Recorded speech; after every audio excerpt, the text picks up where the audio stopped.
d'être là ce samedi matin pour cette nouvelle conférence expérience de paysage en Méditerranée. Voilà, donc ça fait venir les gens de l'exposition, c'est bien. On remercie nos partenaires Pro-Urba. On est la Fédération française de paysage PACA Corse. On remercie aussi la Maison de l'Architecture et de la Ville qui nous accueille depuis presque un an maintenant. On a reçu Didier Corot, paysagiste. On a aussi reçu Sébastien Georgis, Djelal Abdelkafi et maintenant Alain Faragou. Donc toutes les conférences sont filmées, comme vous pouvez le voir, enregistrées. Il y a un débat ensuite avec l'intervenant qui est enregistré également. Donc, toutes les conférences sont disponibles en vidéo sur le site de la Fédération française de paysage en intégralité. Donc, vous pouvez voir, c'est un cycle qui a commencé à Paris, au pavillon de l'Arsenal, il y a plusieurs années. Donc on commence à avoir une base de données, des expériences avec un S de paysage assez conséquente. Voilà, je laisse la parole à Monsieur Faragou. Bonjour à tous, merci à la Fédération française du paysage et particulièrement Nicolas Vatté et Pierre David de s'occuper de donner la parole à des paysagistes. Je vais un peu articuler mon intervention sur le paysage méditerranéen, sur quelques slides sur ça, c'est-à-dire c'est quoi le paysage méditerranéen, et ensuite tout de suite rebondir sur évidemment le thème majeur, c'est expérience au pluriel, et je vous emmènerai, je dirais, sur l'expérience de l'agence basée à Nice.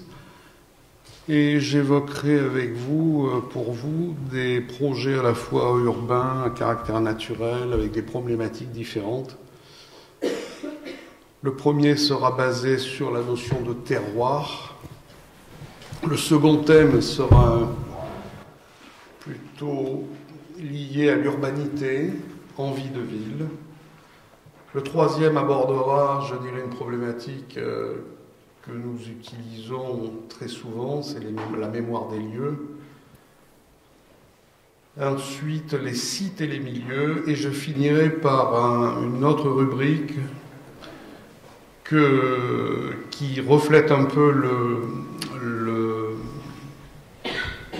le slogan de l'agence, Invenit et fecit, en anglais, en latin, qui est inventer et faire.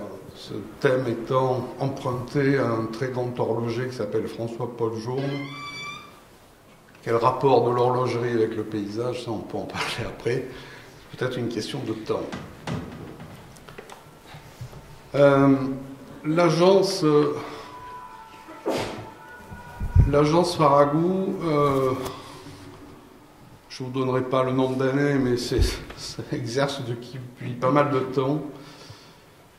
Peut-être le choix de ce métier, je ne vais pas vous barber avec ça, mais le choix de ce métier m'est venu de deux horizons différents. Le premier, c'est que mon père était un pilote chevronné d'essai et il m'amenait souvent voir la Terre d'en haut. Et donc l'idée est venue justement de voir cette espèce de construction incroyable sous les yeux. Et j'ai également dans ma famille, du côté de mon grand-père, ce sont des agriculteurs du sud-ouest. Donc j'avais vraiment les deux pieds, un en l'air et un au sol. Je pense que ça m'a aiguillé vers, je dirais, sur le choix de ce métier. Ensuite, j'ai fait des études littéraires à Aix-en-Provence, donc parce que j'ai vécu très longtemps à Aix-en-Provence, donc je suis près de chez vous en fait. Et j'ai fait une formation de jardinier, puis de botanique, et ensuite art plastique, et j'ai fini avec des études de paysage à Paris, à l'école spéciale d'architecture des jardins et du paysage. L'agence s'est montée à Villefranche et ensuite à Nice depuis 1993, à Nice. Alors,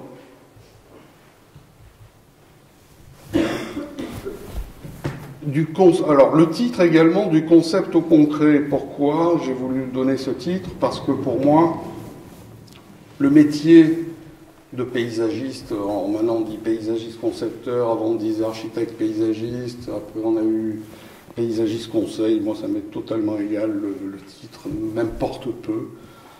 Mais j'estime que notre métier est, je dirais, significatif à partir du moment où on passe au stade de la réalisation.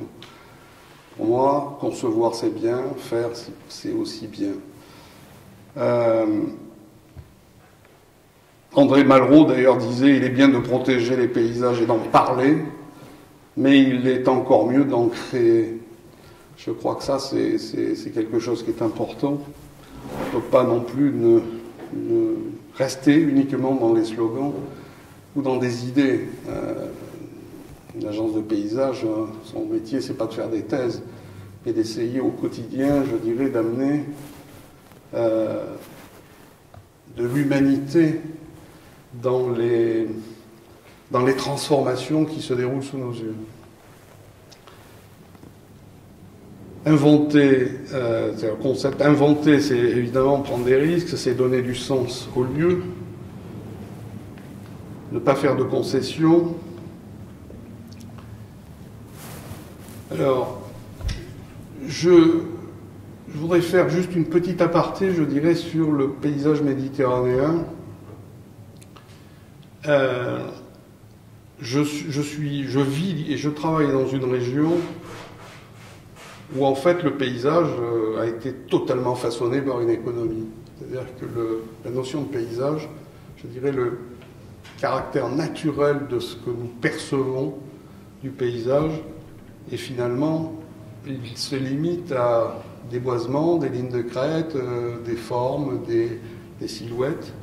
Et je dirais que tout ce qui a été façonné notamment dans les collines et les zones agricoles, est fait de toutes pièces. On verra des exemples précis là-dessus. Et j'aime beaucoup cette approche justement de la construction du paysage. C'est ce qui nous rapproche d'ailleurs du métier de l'architecte. Et je me sens d'ailleurs plus près des architectes que des horticulteurs. C'est-à-dire que notre capacité à inventer et à construire est fondamentale. Alors, c'est vrai que dans cette image, enfin ces images, ces 4 images, les strates du paysage s'effeuillent comme les pages d'un livre qui raconte les épisodes de la longue histoire de la transformation des territoires. On peut le ressentir comme un tableau en 4 dimensions qui évolue dans le temps, qui a été immortalisé par des peintres, des écrivains, des paysagistes. Et c'est vrai que les hommes, d'une manière générale, ont sublimé ce paysage. C'est encore plus crucial chez nous parce qu'en plus, ils ont inventé autre chose, c'est-à-dire l'acclimatation. Chez nous, l'acclimatation est un phénomène extrêmement fort, puisque sur les rives des Alpes-Maritimes, vous avez une partie de l'Australie, une partie de la Nouvelle-Zélande, l'Amérique du Sud, le Maghreb, et tout ça a fait une espèce de foisonnement, je dirais, de paysages. Vous prenez la promenade des Anglais, c'est très simple. Bon, sur la promenade des Anglais, vous n'avez pas un arbre qui est indigène. Il y a quelques chênes verts qui se baladent, mais c'est de la construction pure, c'est de la réflexion pure. Et c'est valable pour les collines et les plaines d'une manière générale. Alors, on va passer ça. Je vais passer juste 2 clichés. Ça, c'est une intervention que j'ai fait bosser à l'UE, justement, sur l'invention de la Riviera, où on s'était attaché à voir justement les glissements de paysages qui se sont produits dans le temps, entre le début de la photographie et les paysages aujourd'hui. Là, vous avez une vue qui est très près de chez moi, de la moyenne corniche de la Turbie, qui plonge ensuite sur Monaco. Là, on vient de Nice, on plonge sur Monaco. Et on voit ce paysage qui est assez étonnant, où finalement, de paysage naturel, il n'y en a pratiquement pas. C'est-à-dire que toutes les collines, tous les espaces sont cultivés. On se rapproche d'ailleurs de la Riviera dei Fiori. Quand vous passez la frontière française et vous êtes en Italie, vous avez le même relief, les mêmes lieux, la même culture, mais vous avez un paysage totalement différent. Parce que vous avez une agriculture qui tient encore le coup, et vous avez une floriculture, etc. Bon, ça, c'est le paysage de la Turbie. Le petit monument qui est au fond, là, c'est le trophée d'Auguste, parce qu'on est sur une voie romaine. Les deux mamelons qui sont là, ça, c'est le Montagel. Et là, vous avez la testa di can, la tête de chien. Comme son nom l'indique, n'est pas un animal, mais c'est un camp romain. Donc vous aviez ici à la fois une histoire, la voie romaine qui est ici, le trophée d'Auguste, et tous ces versants qui sont entièrement cultivés. Aujourd'hui, les conditions ont totalement évolué, puisque je ne fais pas de la nostalgie du tout, je ne veux pas faire du tout de nostalgie, mais on voit très nettement que ce paysage en finalement un siècle, pratiquement un siècle, a totalement muté. C'est-à-dire que de la fonction, je dirais, d'une fonction agricole avec des espaces cultivés, une notion de bosquet et de village, que l'on retrouve d'ailleurs si vous regardez le film de Hitchcock, La main au collet. Vous voyez le déplacement dans son cabriolet Jaguar, et on voit toute la région défiler sous nos yeux, mais c'est assez récent. Je crois que La main au collet, ça va être 1950 ou 55. Vous voyez une différence colossale, je dirais, dans le paysage. Ça n'a rien à voir, rien à voir. Donc ça veut dire que le paysage se transforme. Alors il faut savoir se poser la question, s'il se transforme, c'est avec qui, avec quel spécialiste, etc. On voit évidemment que par rapport à la photo précédente, que vous avez des zones qui ont évolué, qui se sont boisées ici. Et évidemment, toutes les terres de culture sont devenues des zones préférentielles pour l'habitat.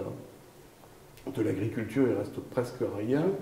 Et je dirais que même les oliviers sont totalement absorbés dans, je dirais, une régénération des pins. Alors, d'un point de vue légal, là, vous êtes dans un EBC, espace boisé classé, dans lequel, en fait, on ne fait aucune différence entre les restants, que les oliviers, les pins, c'est un espace boisé classé. Ça veut dire que demain, un agriculteur veut s'installer là, il ne peut pas. Donc il y a quand même des vrais problèmes. Il y a des vrais problèmes, c'est que non seulement on a effacé une partie du paysage, puisque sa culture, sa référence, son originalité s'émousse. Alors, est-ce qu'il faut inventer, est-ce qu'il aurait fallu inventer, est-ce que pour le futur, les nouveaux projets devraient se faire, je dirais, avec cette notion justement d'identité paysagère, et ne pas se contenter, je dirais, de faire intervenir des paramètres écologiques ou des paramètres de classement d'espaces boisés. Est-ce qu'on ne pourrait pas trouver une autre appellation? Moi, je suis confronté tout le temps à cette notion d'espace boisé classé. Mais tout le temps. C'est-à-dire que les paysages sont mis sous cloche. D'ailleurs, on a même honte de parler de paysage. Le paysage n'existe pas. Espace boisé classé.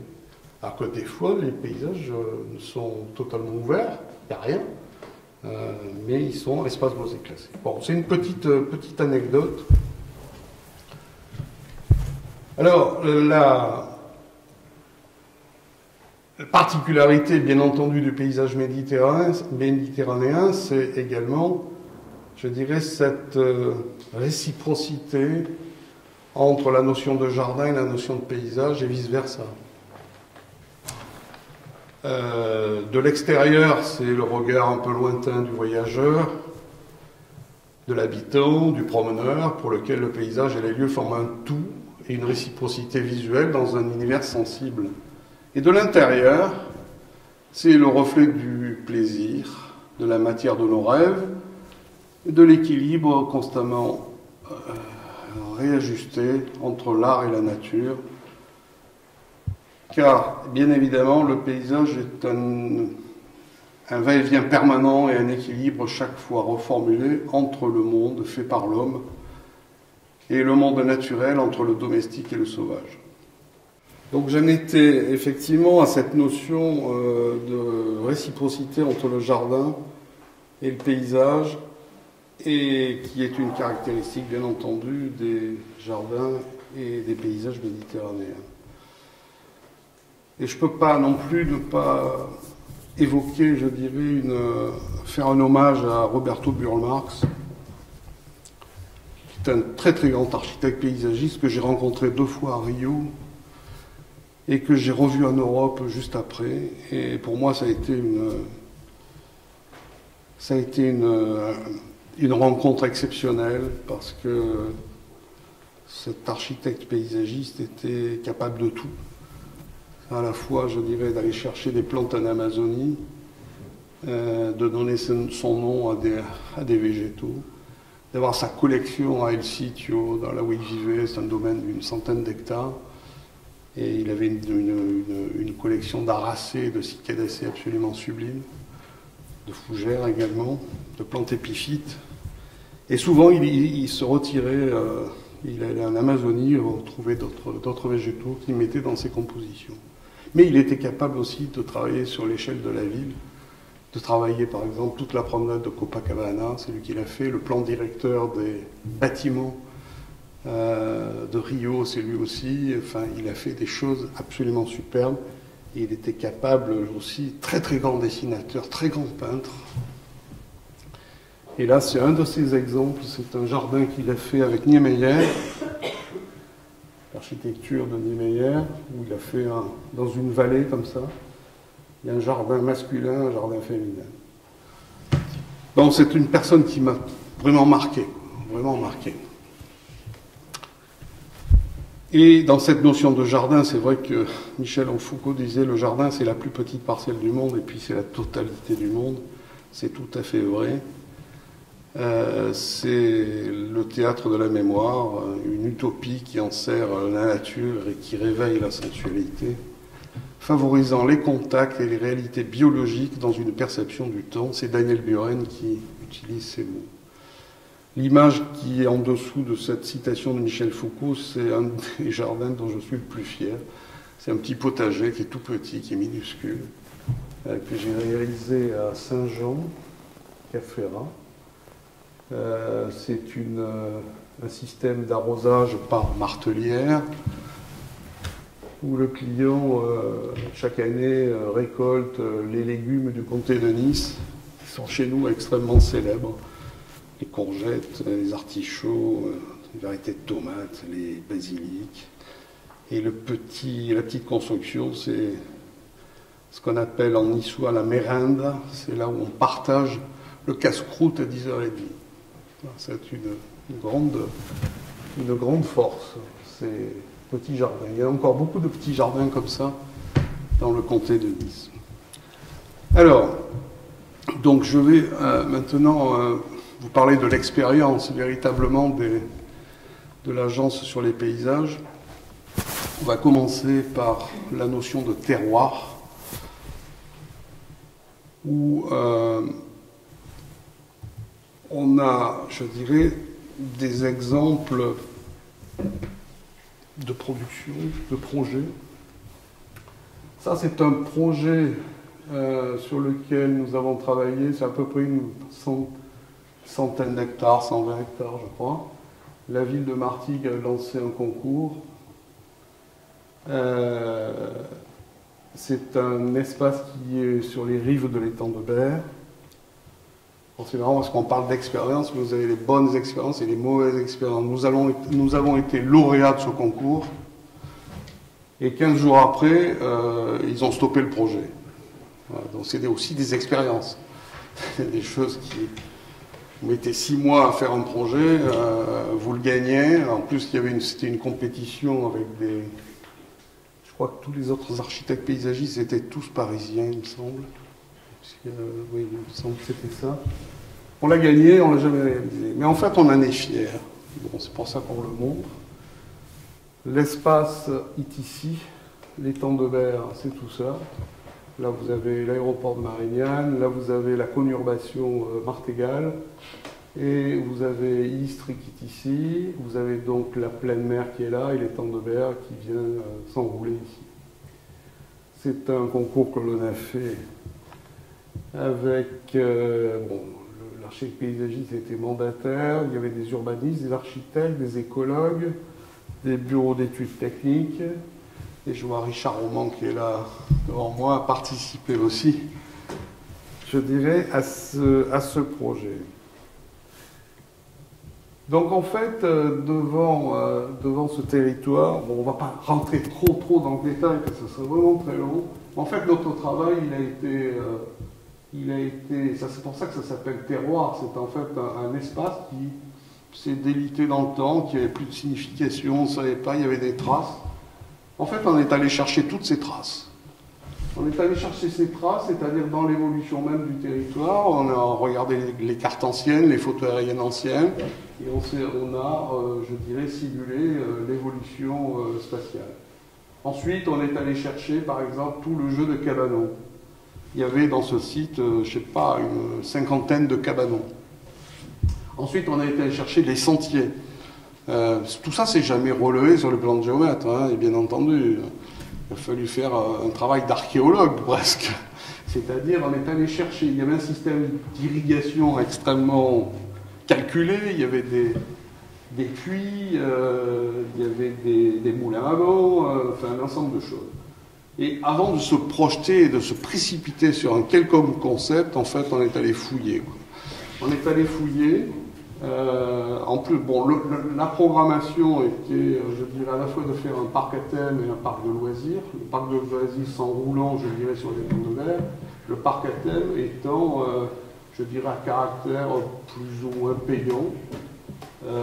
Donc, nos visites sur place, nos intuitions sur place ont montré qu'il y avait des axes préférentiels, des ouvertures visuelles, des points, des lignes, des surfaces. Bon, cette phase d'identification des différents éléments. Tout ne m'apparaît pas ici, mais bien entendu, les écologues ont fait aussi leur travail dans leur coin, c'est-à-dire qu'ils ont recensé tous les milieux différents, herbacés, les milieux arbustifs, arborés, enfin, il y a eu tout un travail, également sur la faune. Premières esquisses, et tout de suite, on s'est, je dirais, orienté vers un projet qui s'articulerait autour de 3 notions, la notion de culture provençale, la notion des jardins et la notion de nature méditerranéenne. Dans la culture provençale, on a donc des thèmes qui étaient liés à l'eau, évidemment la pratique de la pétanque, les cabanons, l'artisanat, le verger, la campagne de Pomone, le potager. Dans les jardins, on avait la notion du jardin de Bastide, les voyages des plantes, les plantes aromatiques et médicinales, le jardin de l'imaginaire, le jardin technologique et la villa romaine, on va voir pourquoi tout à l'heure.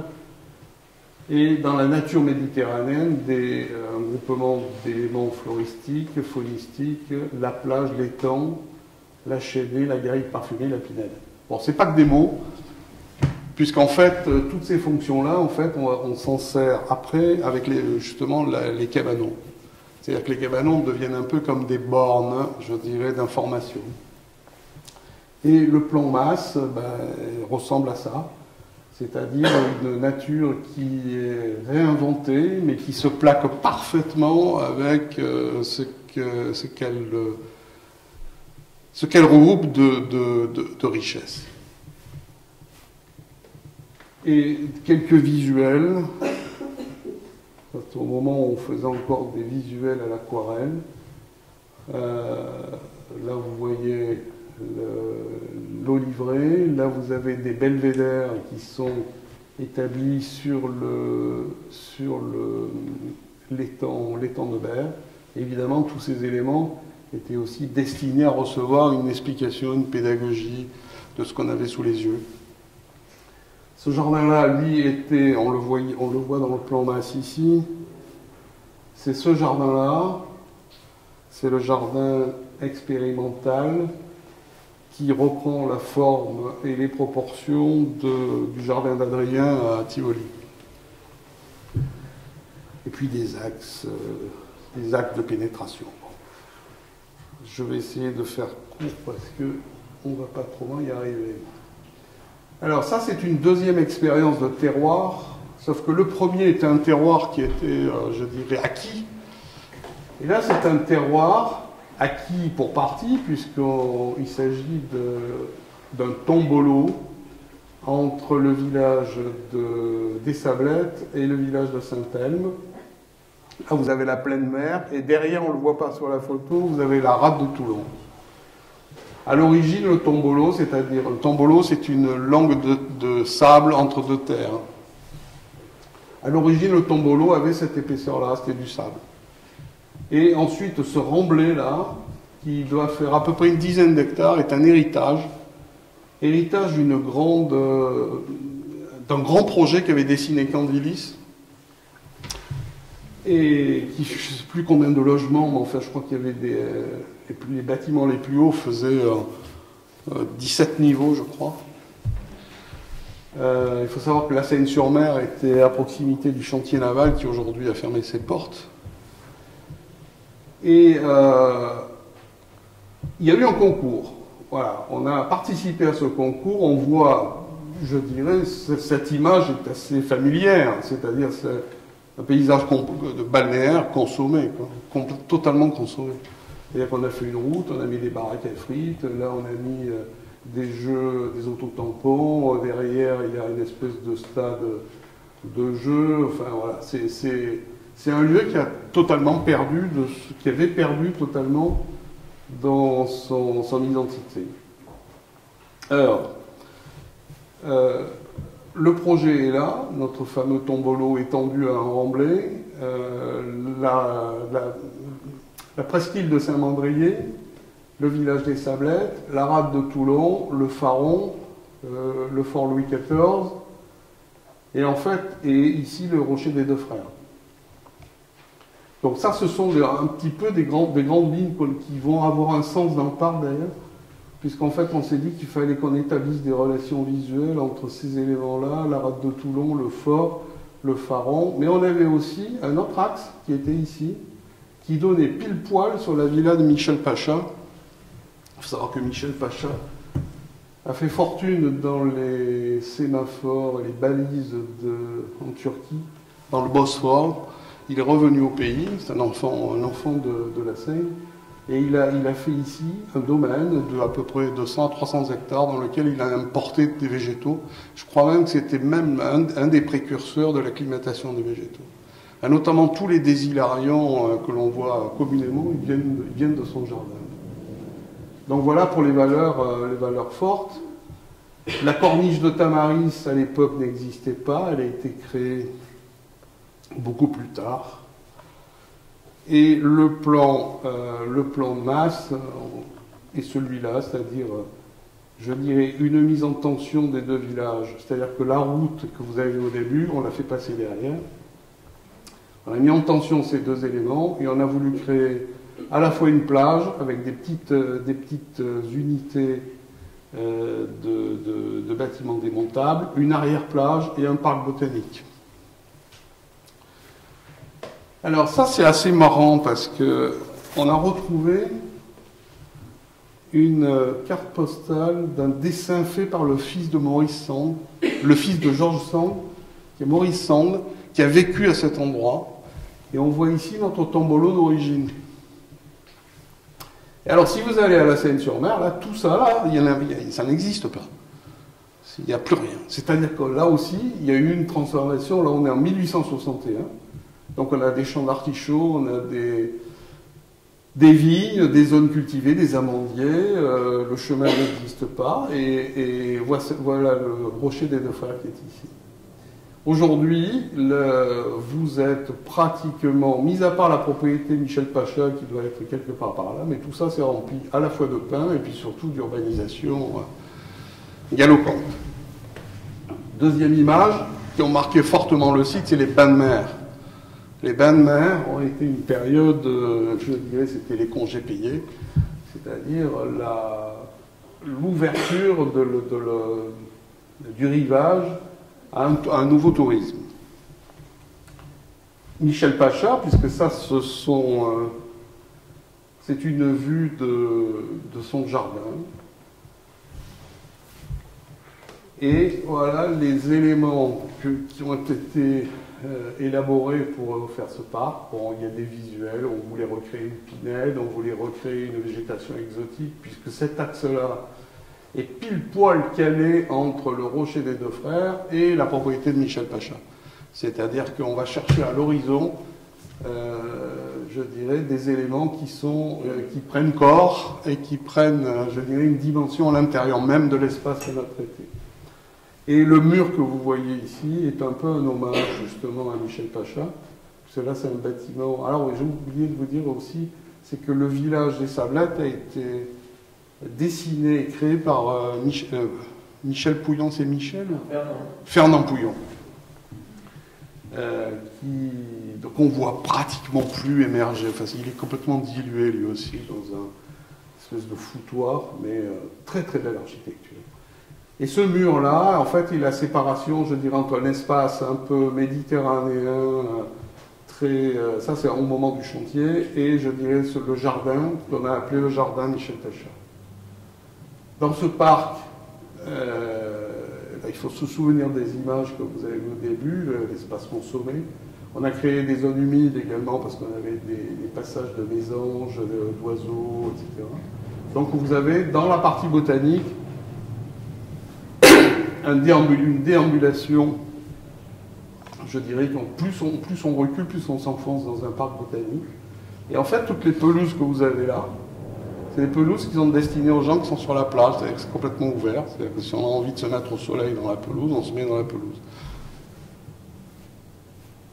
Et les bancs que vous voyez ici, en fait, étaient destinés à se protéger du Mistral, c'est-à-dire qu'ils sont... Là, on est direction pratiquement est-ouest, et en fait, ces éléments de mobilier permettent de se protéger du vent. Et on a également créé dans ce parc, on a recréé, là où vous avez vu la route tout à l'heure, on a refait une dune de bord de mer.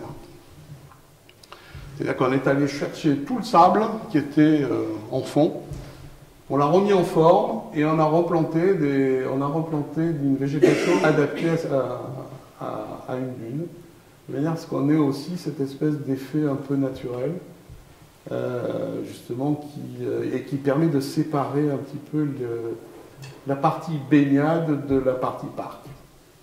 Alors il faut savoir que ce parc aujourd'hui il vit tellement bien que la tentation est grande. Je crois qu'ils ont rajouté des jeux, des machins, enfin bon, ils sont en train un peu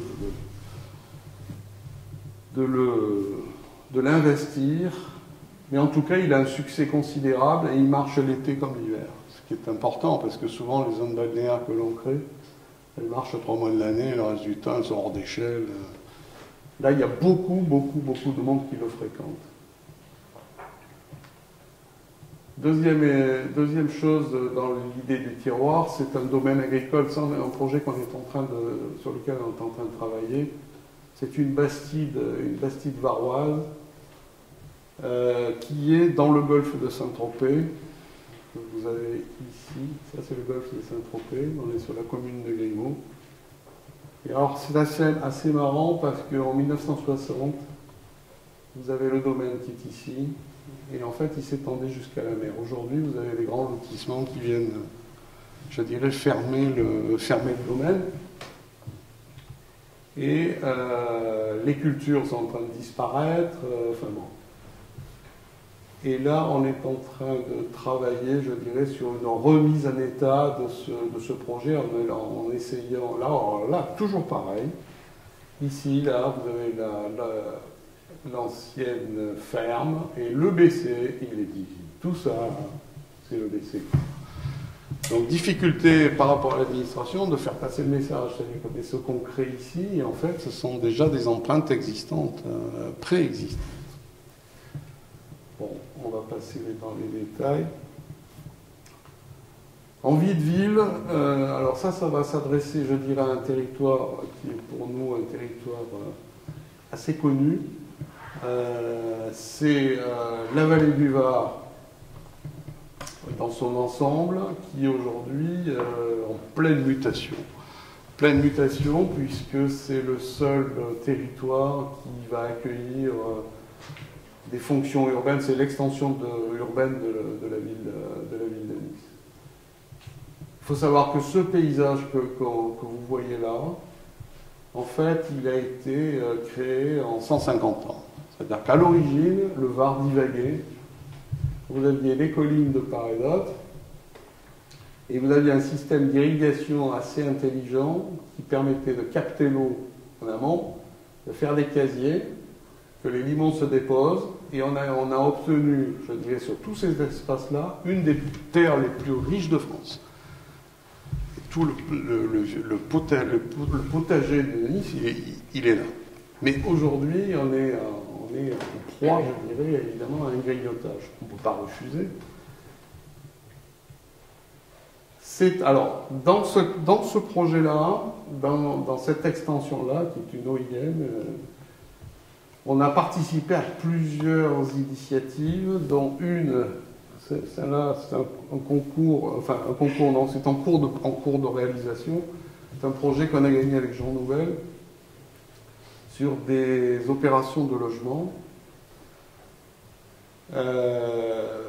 Jean Nouvel, et en ayant beaucoup discuté, on s'est orienté, je dirais, sur une libération, je dirais, des espaces périphériques, de manière à les faire, à faire respirer, je dirais, les espaces de proximité.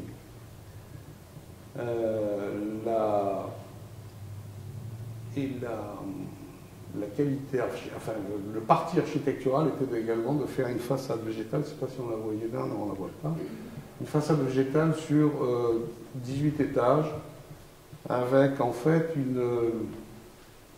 une coursive totalement décalée, c'est-à-dire que la façade est ici, il y a un creux qui est là, et les coursives sont séparées. C'est-à-dire que ça, ce sont des accès à des appartements. On le voit ici, on le voit un peu mieux. Alors ça, et l'intérieur des jardins, il faut savoir que c'est des logements sociaux. Hein. C'est des logements sociaux et qui sont entièrement traversants, ce qui est déjà une belle prouesse. Et l'intérieur du traitement paysager des espaces, en fait, j'ai voulu là réintroduire, je dirais, la nature. C'est-à-dire que je considérais que l'ordre était dans l'architecture, le désordre dans la nature. C'est un peu le leitmotiv. Et il faut savoir aussi qu'entre cet espace-là et celui-là, il y a une différence de niveau, il y a un creux, on va le voir un peu plus loin, mais on a aussi une lecture, je dirais, une limite qui est poreuse entre l'espace public et l'espace privé. Cette limite poreuse, en fait, elle vient par la création d'un vallon obscur. Ça a plu énormément à Jean Nouvel. En fait, on a des niveaux de parking qui sont ici, plusieurs niveaux de parking. Et en fait, je recrée ici un joint creux. Alors, la partie publique est ici, la partie privée est là. Et ce joint creux, en fait, reprend l'identité des vallons obscurs niçois.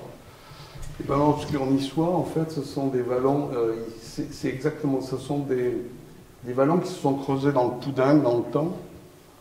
Et quand vous pénétrez dans ces espaces, vous êtes carrément plongé en Nouvelle-Zélande. C'est un habitat formidable, avec une fraîcheur. Et on m'a dit que les vallons obscurs étaient plus visités à l'époque, début du 19e, plus visités que la promenade des Anglais. Alors cette vallée, on voit là très nettement, je dirais, la divagation du Var. On voit les casiers en cours de dépôt de limon. Évidemment, on passe de ce type de paysage à, je dirais, bon, l'envahissement des collines. Et ensuite, aujourd'hui, une fois qu'on a envahi les collines, maintenant, on va faire la ville de demain, je dirais, sur ces terrains. Bon, voilà ce qui se passe. Bon, le grand cadre paysager est toujours là, le fleuve est toujours là. Une particularité dans les Alpes-Maritimes, c'est qu'on a une chance inouïe, le paysage encaisse un maximum. Il encaisse vraiment beaucoup. Alors ça c'est un, je ne parlerai pas en détail, mais c'est un projet qui est en cours sur justement l'établissement d'un morceau de ville. Ce morceau de ville en termes de paysage, on va essayer de trouver des cœurs d'îlots, on va essayer de soulever les bâtiments pour avoir géré des passages pour mettre en relation justement les vides. On essaye de stratifier les toitures. Tout ça est en concert avec une foultitude d'architectes. C'est en concert avec eux, c'est-à-dire quel rapport, je dirais, du paysage par rapport à l'architecture, justement.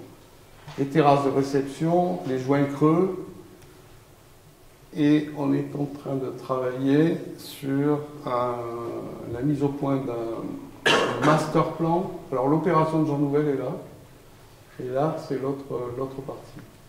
Alors cette histoire de ballon obscur se prolonge ici.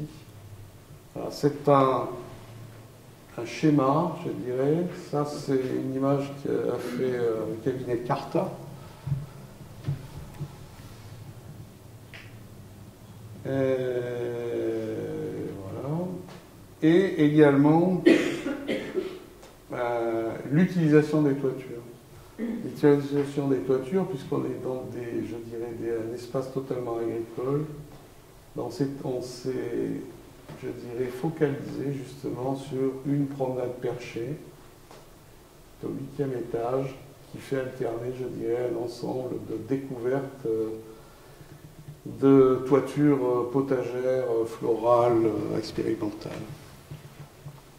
Ça, ce sont des vues.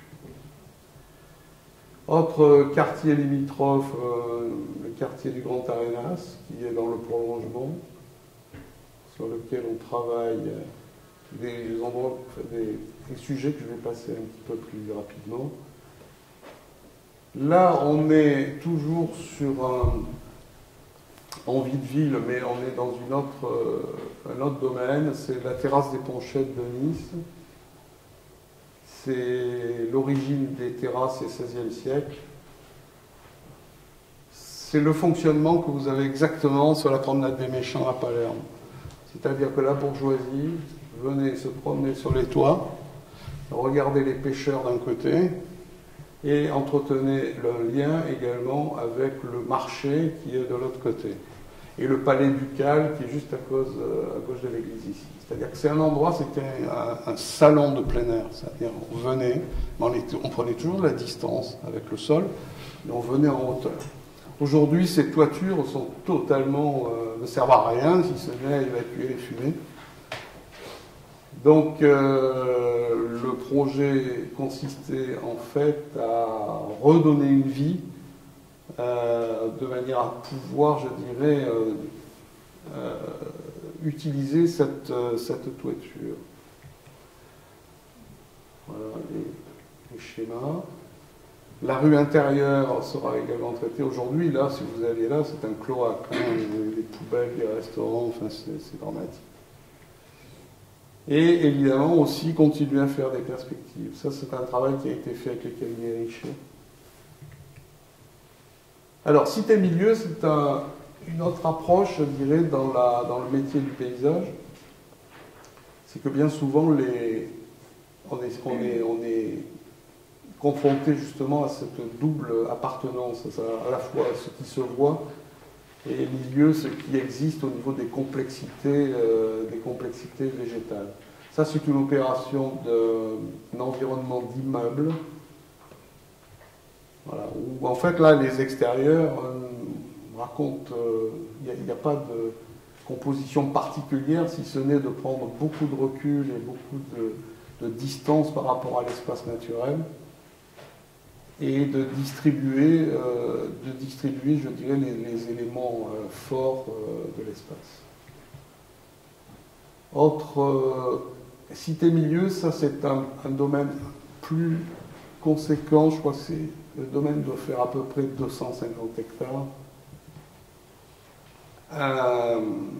Dans ces 250 hectares, un groupe d'aménageurs voulait qu'on invente, je dirais, une manière de s'installer pour faire à la fois un golf 18 trous et un resort. Alors, grosso modo, les forces, un village, 2 villages, 3 villages, le canal du Midi, qui est ici, et un paysage avec un carroyage qui date de l'époque romaine. Des oppidums, des espaces boisés, un certain nombre de richesses, le canal du Midi qui est juste à côté. Là, on a, je dirais, travaillé, alors, il n'y avait pas d'urbain, on était juste dans une réflexion, je dirais, préalable. On a mis au point ce qu'on a appelé une méthode soustractive. Tout n'est pas sous vos yeux, mais en fait, on a décrypté chaque fois les espaces les plus sensibles de point de vue de la géomorphologie, les boisements remarquables. On a fait pareil pour les vignes qui sont en culture, on a fait pareil pour les espaces, les canaux d'irrigation, etc., pour ensuite arriver à définir un schéma de sensibilité. Et le pari, c'était de dire qu'à partir des 3 villages qui sont là, tout ce qu'on allait faire là ne se verrait jamais. C'est-à-dire faire un projet complètement enfoui, intégré, et qui fasse partie du lieu. Voilà, avec une simulation, je dirais, de poche de bâtiment. Après, il y a le travail, évidemment, d'architecture, de mise au point, mais là, c'est vraiment c'était la définition même de l'utilisation des sols. Un autre projet qui est à la montagne, on a gagné un concours avec l'agence Chaban sur un pôle sportif de montagne qui est, je dirais, en connexion directe du village de Saint-Martin-de-Vésubie, dans un paysage, bien entendu, on s'en rend compte, qui est perçu de toutes parts, que ce soit à l'échelle rasante ou l'échelle dominante. Et le travail avec les architectes je dirais, s'est dirigé très nettement vers, je dirais, une concentration sous forme d'aile d'avion dans un coin, enfin dans la partie sud du projet.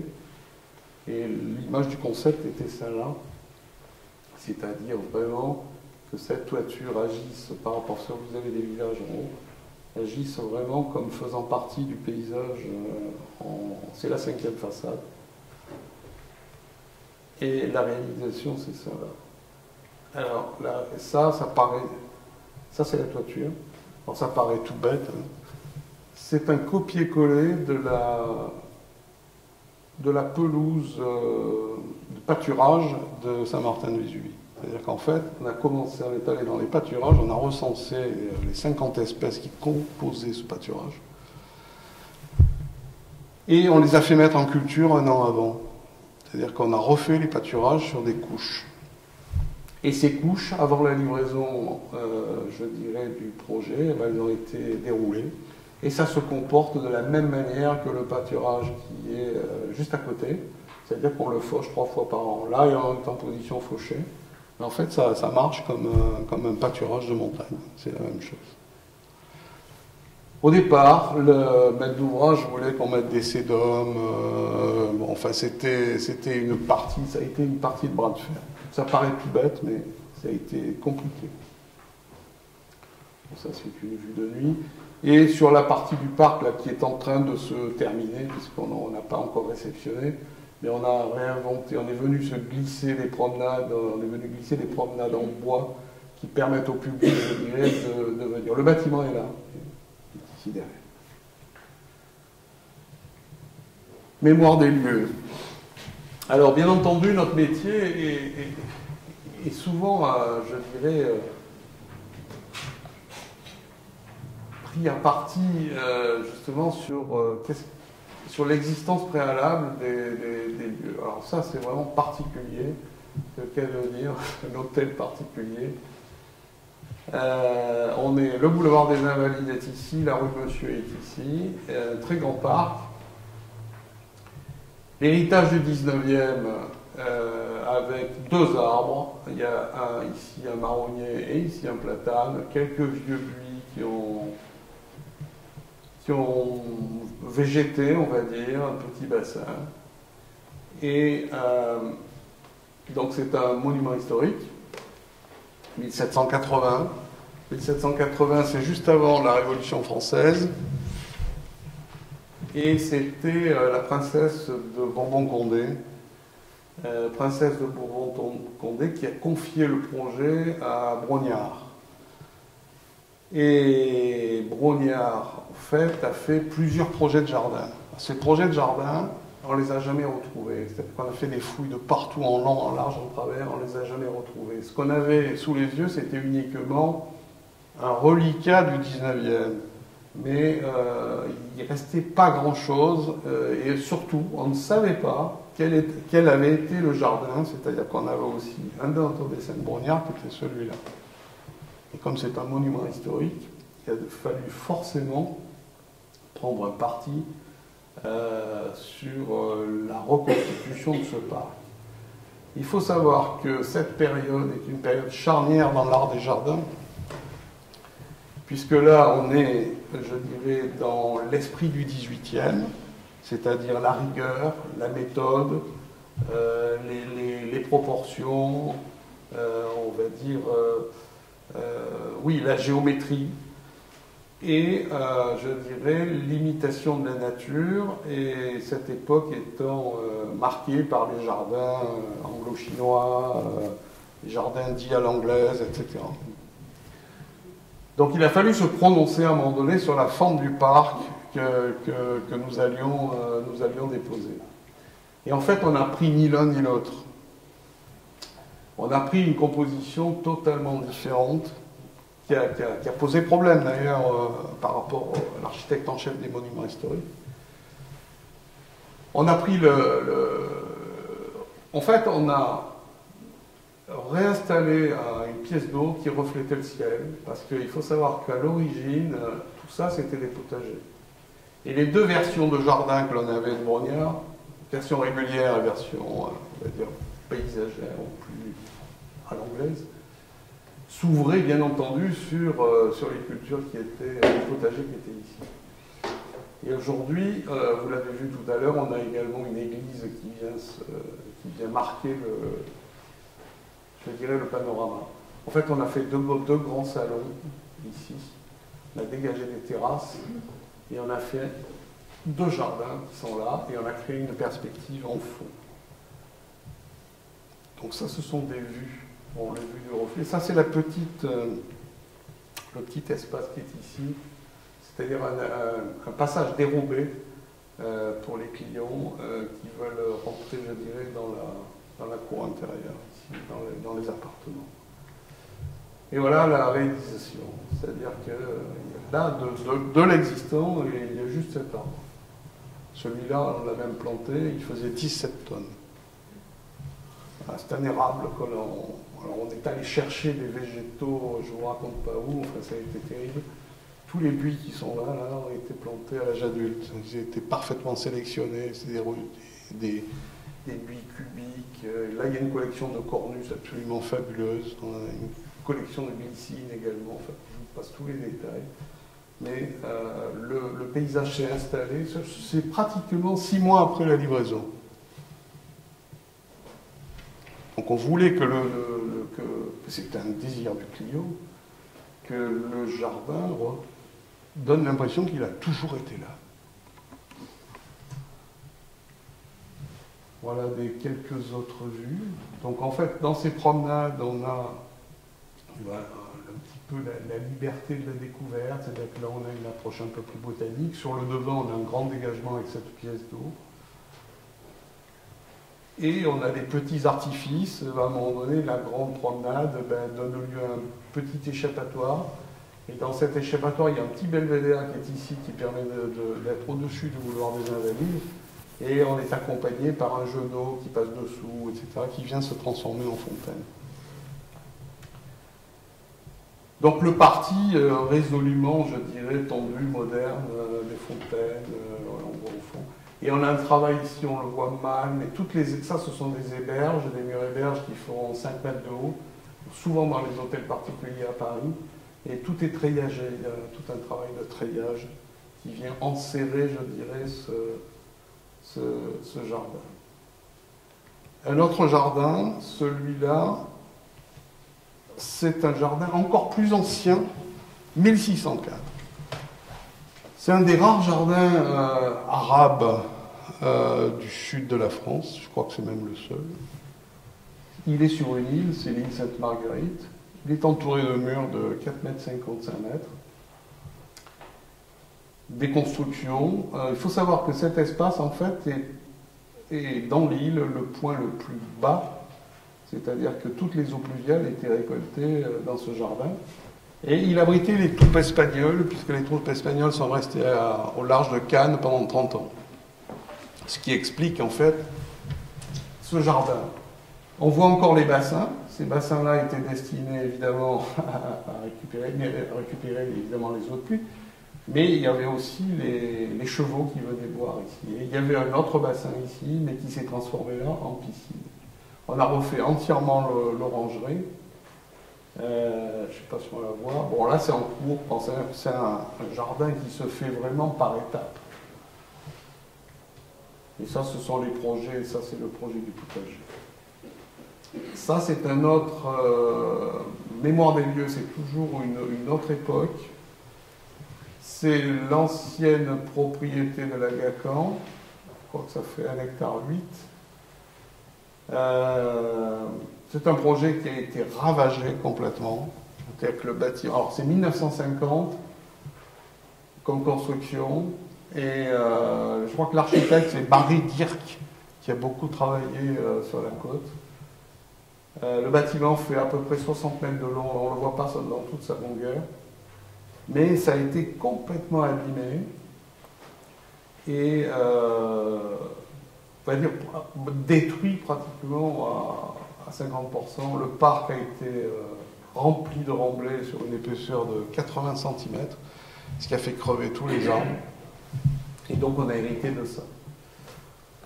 Le projet consiste en fait à... Bon, aujourd'hui vous avez une allée qui est ici, donc on remet l'allée, l'entrée de la propriété sur une avant-cour ici. En fait, et au lieu de travailler dans ce sens, on a laissé respirer tout le parc, avec un grand jet d'eau qui est ici.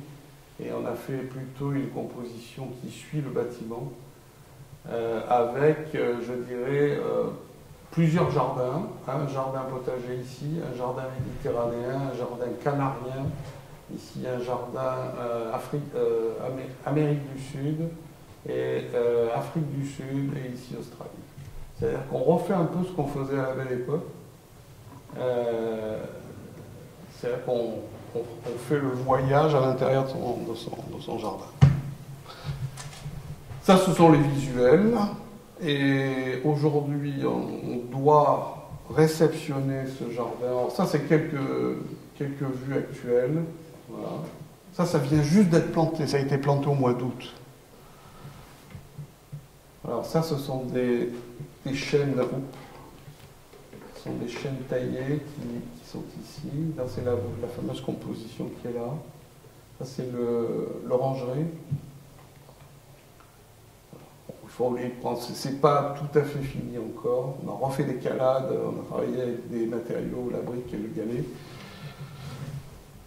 Et on a réinstallé cette espèce de filtre végétal. Ce sont des ifs qui font 1,60 m. Ce sont des colonnes, des cylindres en fait, des cylindres qu'on a trouvés en Belgique. Donc ils font une espèce de filtre sur le parc. Et la promenade se passe derrière. potager. Là. Alors ça, on n'est plus en Méditerranée. Alors c'est une demande que l'on a eue du gouvernement béninois qui nous a posé un challenge pour en fait restituer la route des esclaves. Il faut savoir que le Bénin est une des sources d'approvisionnement en matière d'esclaves qui a été assez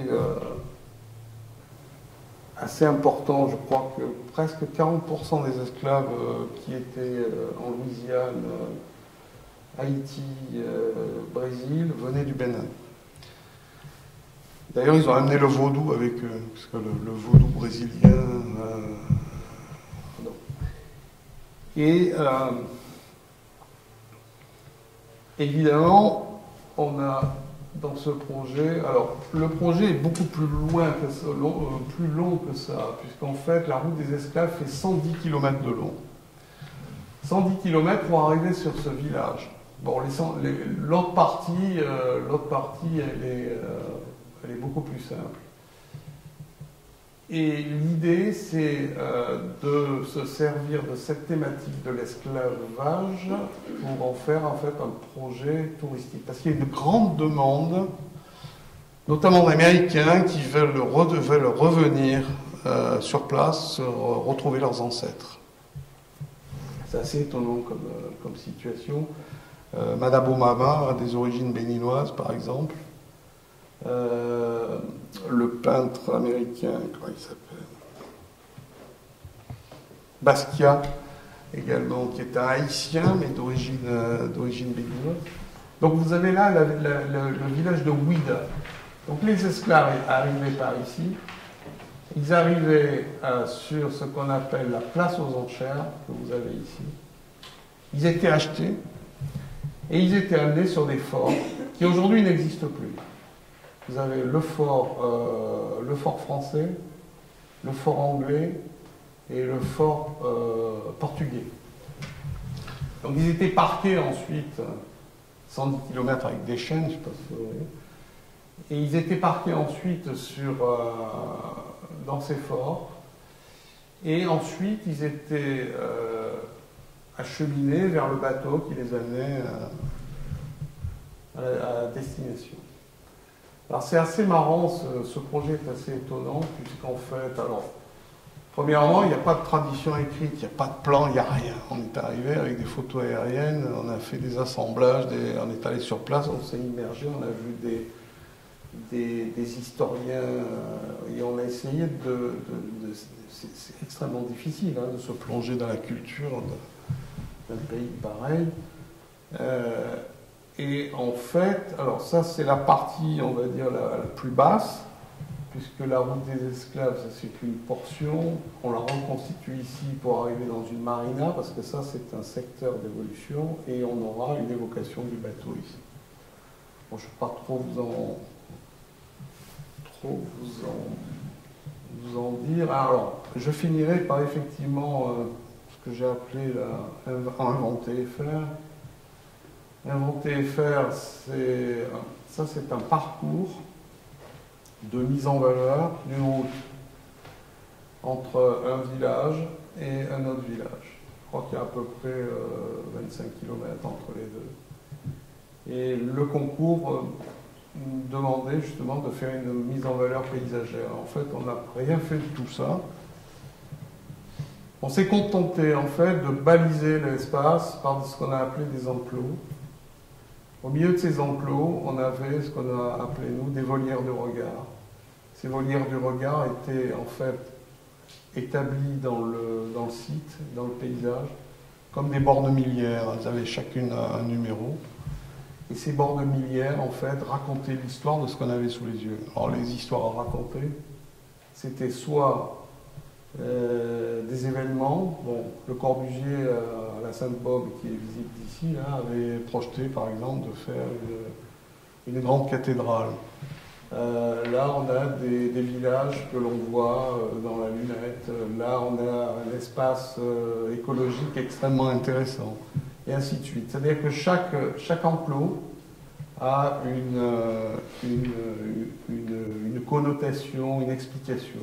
On explique, on révèle le paysage.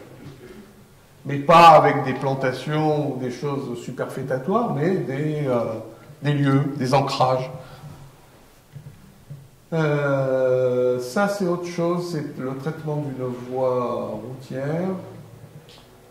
Cette voie routière, on a appelé ce projet d'ailleurs un paysage à 100 à l'heure. En fait, il a fallu scander à la fois, puisque cette route n'existait pas, il a fallu à la fois scander, je dirais, des ouvertures visuelles et des fermetures. Ça, ce sont les croquis du départ. Et le chantier, ça a été ça. Alors le chantier est extrêmement complexe, c'est-à-dire qu'on a amené zéro matière. Zéro. C'est-à-dire que dans la vallée, on a mis 2 trieuses. Avec les galets, on a fait les murs de soutènement en gabion. Avec les limons, on a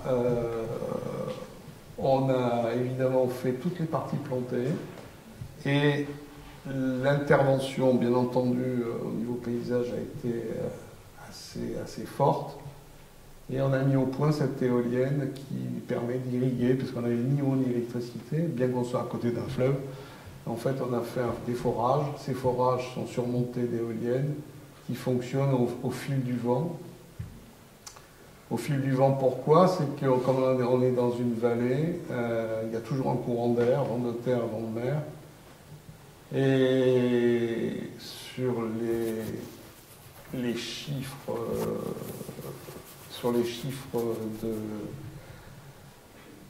de pompage, on est à 30 mètres cubes d'eau par jour par éolienne. Ce qui nous a suffi amplement, je dirais, pour arroser nos végétaux.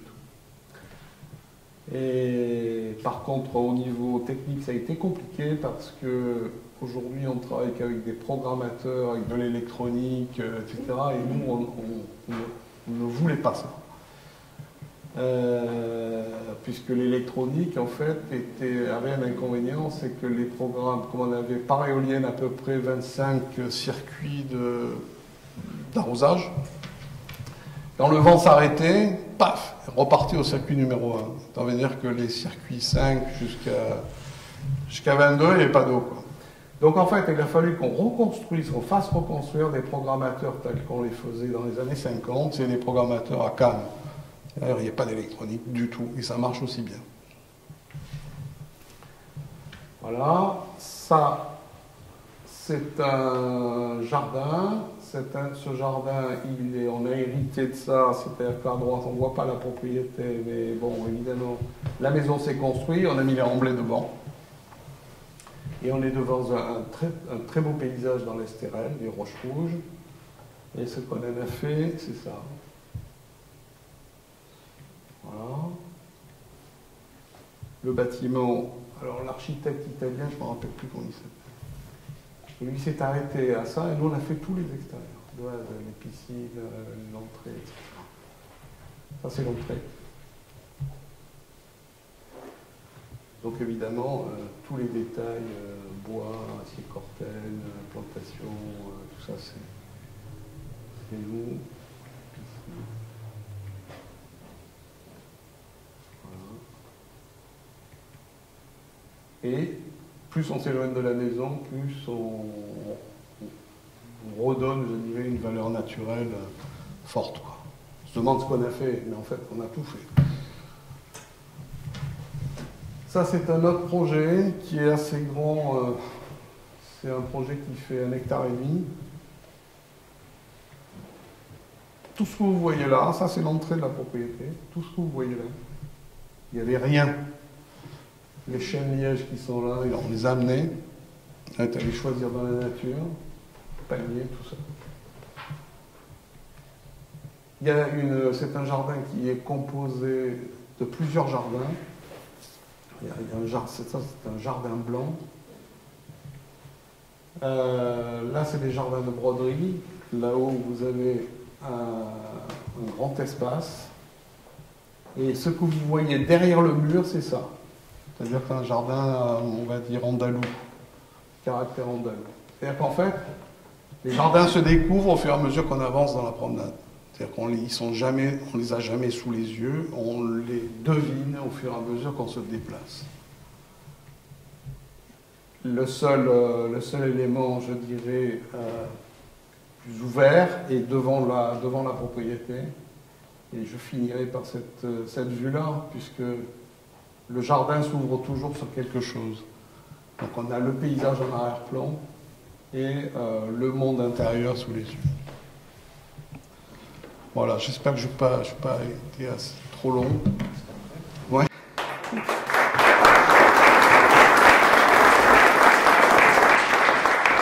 Merci beaucoup Alain. Est-ce qu'il y a des questions? Bonjour à tous, merci pour votre intervention. Vous avez commencé votre intervention par la Turbie, au début du XXe siècle, je pense, avec une photo qui nous montrait un village sauvegardé.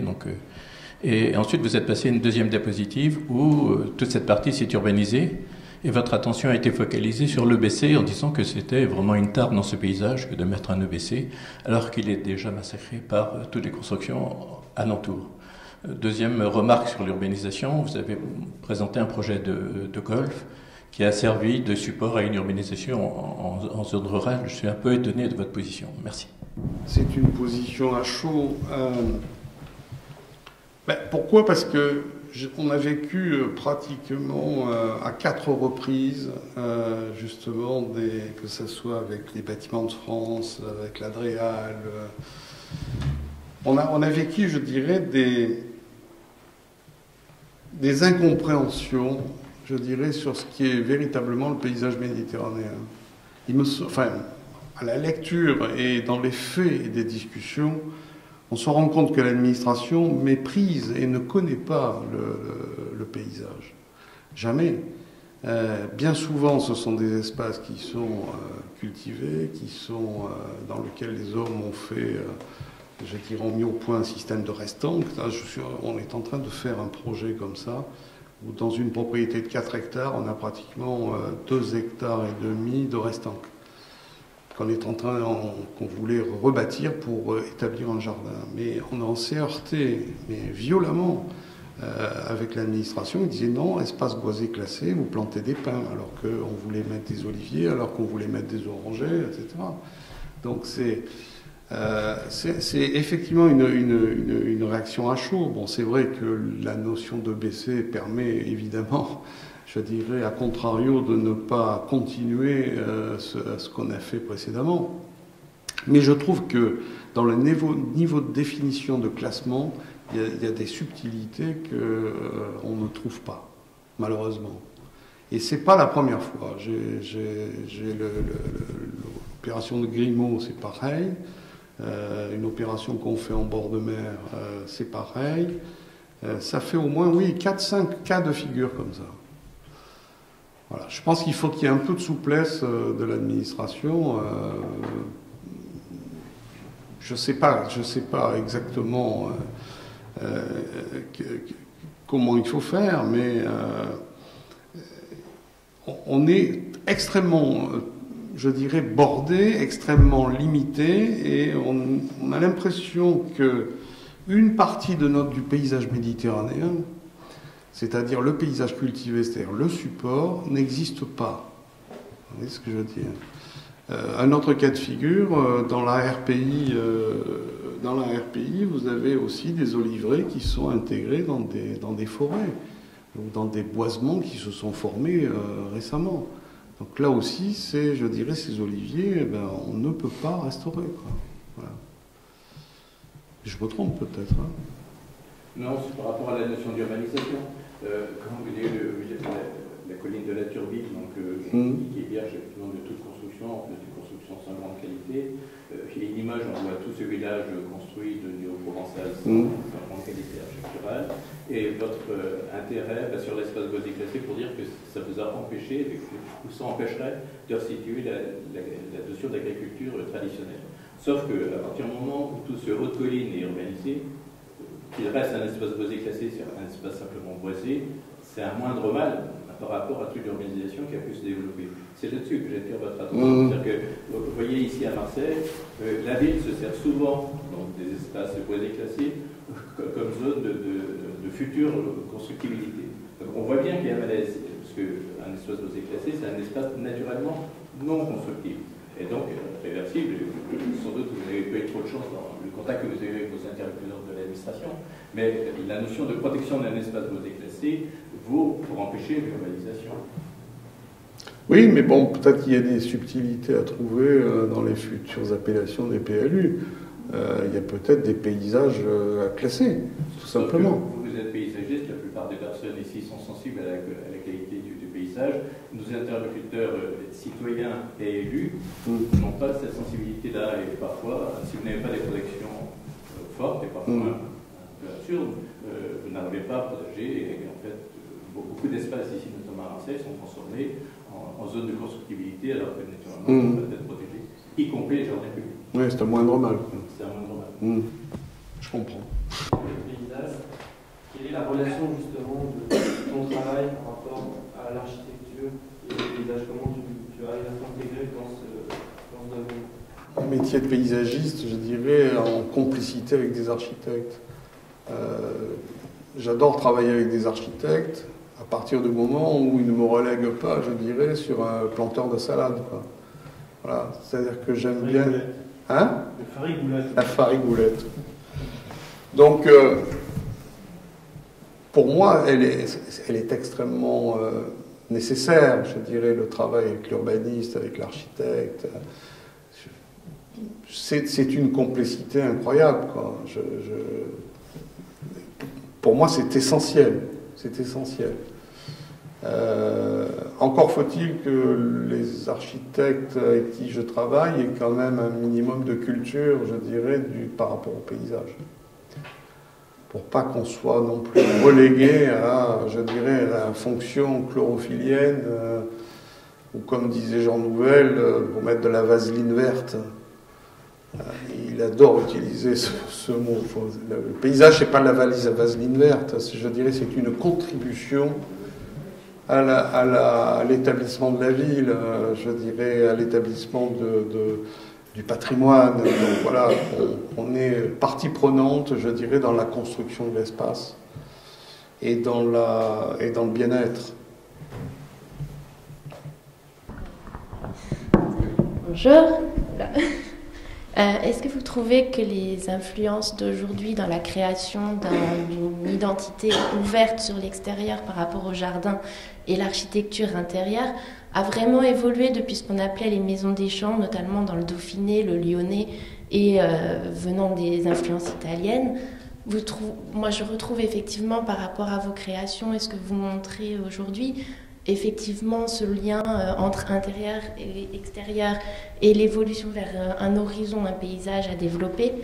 Mais est-ce qu'on est encore intégré aujourd'hui dans l'urbanisme et dans la création, dans nos identités nouvelles qui sont quand même les métropoles? Est-ce que vous y trouvez encore ces références-là? Est-ce que vous pouvez encore vous poser ces questions-là par rapport à l'ouverture sur l'horizon? L'ouverture du paysage intérieur, extérieur, architecture et urbanisme? Bien souvent, je dirais que les questions qui nous sont posées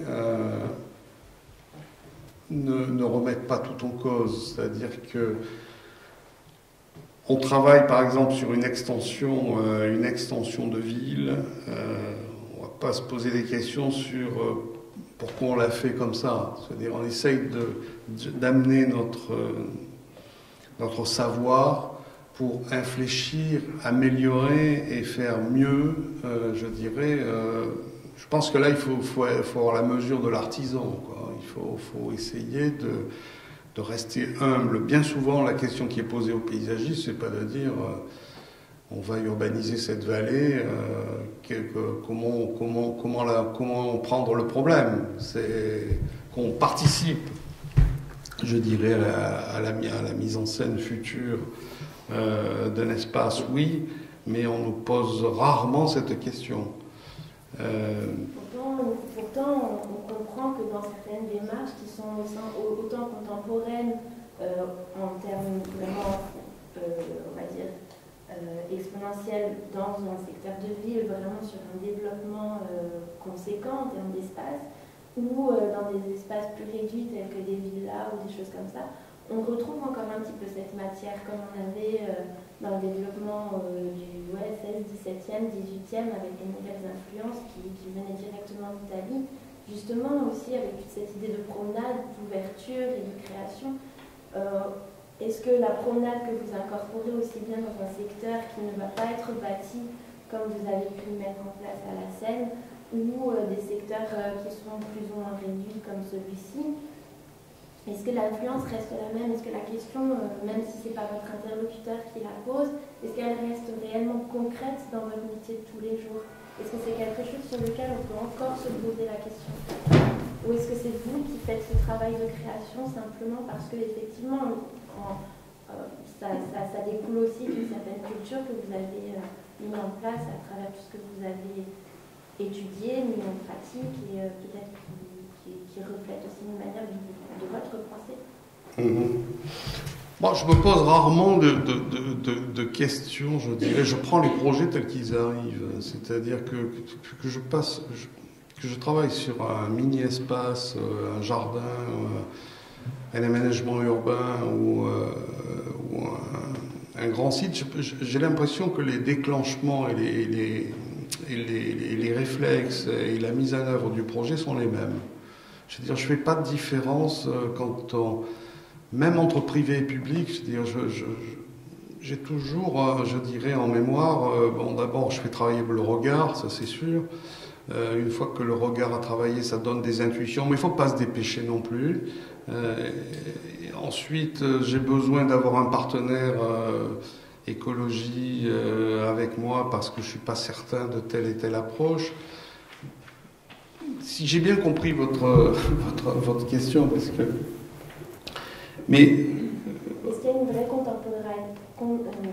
vrai esprit contemporain dans la création paysagère d'aujourd'hui, en fait? Est-ce que cette création-là, elle est vraiment du domaine d'une applicabilité nouvelle ou est-ce qu'on s'ancre encore dans les anciens principes?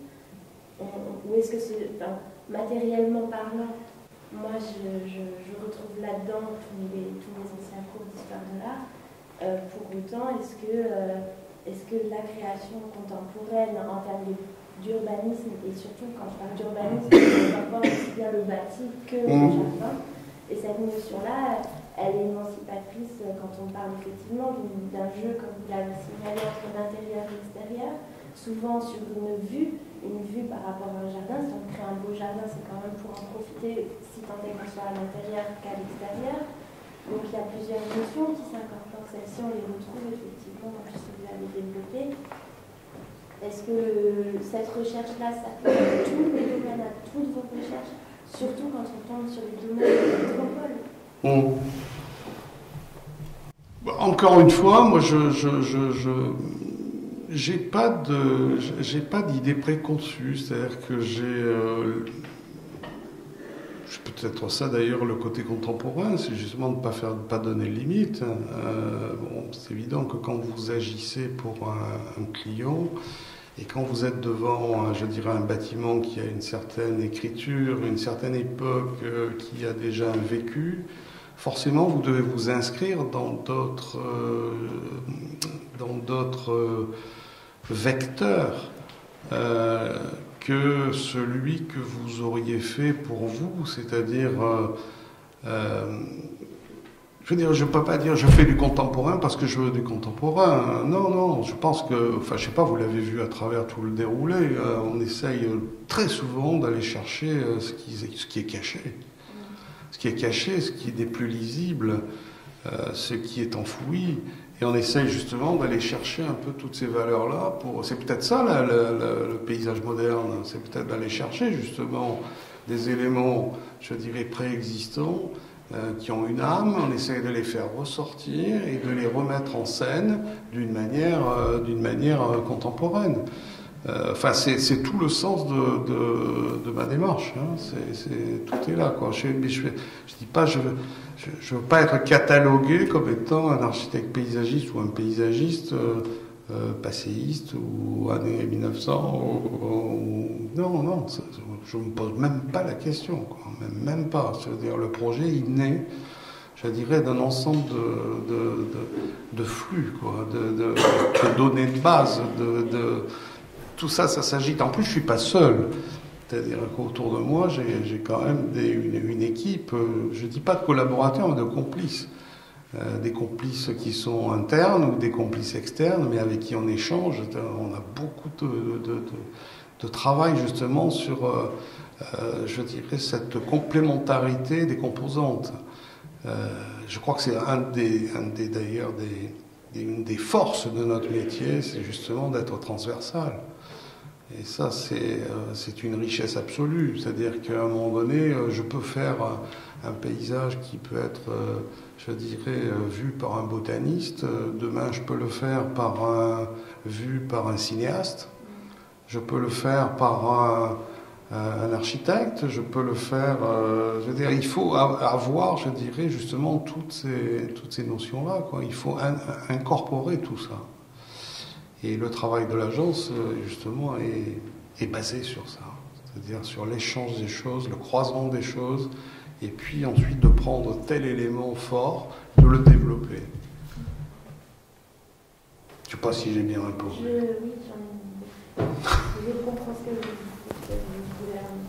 Peut-être qu'effectivement, d'être contemporain, c'est de savoir et voir le passé, se l'approprier, et surtout faire appel à des autres oreilles. Dernière question. En tant que jeune diplômé paysagiste, je me suis intéressé dans le cadre de mon diplôme de fin d'année sur la stabilisation dunaire, notamment sur les eaux de sève.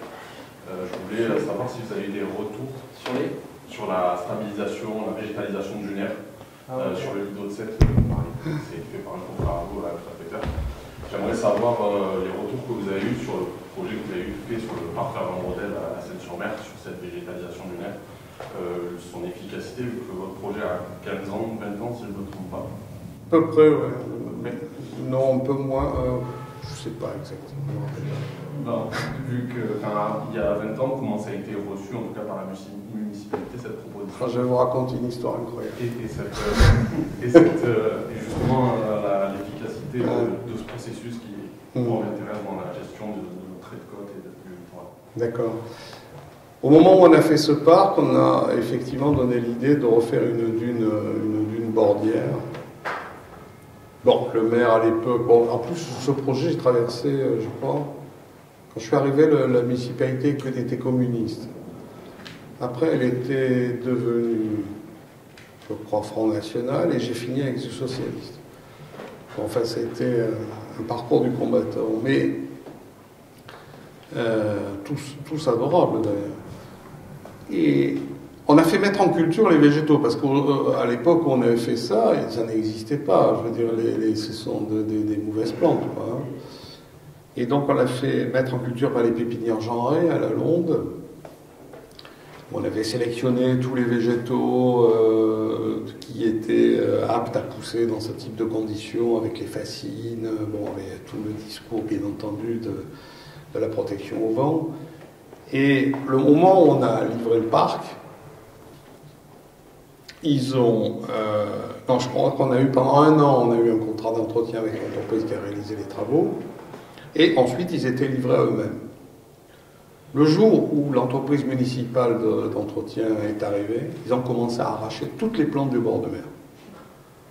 Parce que pour eux, c'était des mauvaises plantes. C'est hallucinant. Donc il y avait... une histoire. Bon, après, on a repris la main parce qu'on a assuré ensuite un suivi. Comment ça s'est comporté? Il y a longtemps que je ne suis pas retourné. Je ne sais pas si ça vit bien, si ça vit mal. Mais normalement, ça doit être pérenne.